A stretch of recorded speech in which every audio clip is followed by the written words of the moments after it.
बताइए क्या नाम है? सपना। सपना जी, कितने साल पहले करवाए थे? मेरे 12 साल। 12 साल पहले। आज एक वापस लंबा हुआ है। हाँ जी। हम वापस किए हैं। तो नया होल जो है वो टाइम के साथ, वेयरिंग के साथ हो सकता है।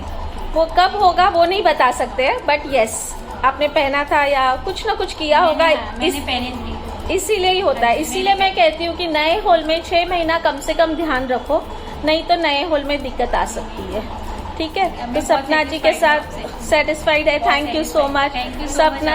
ओके, सपना जी के साथ उनकी फ्रेंड है और ये आप लोग तीनों जन है। ठीक है, आप लोग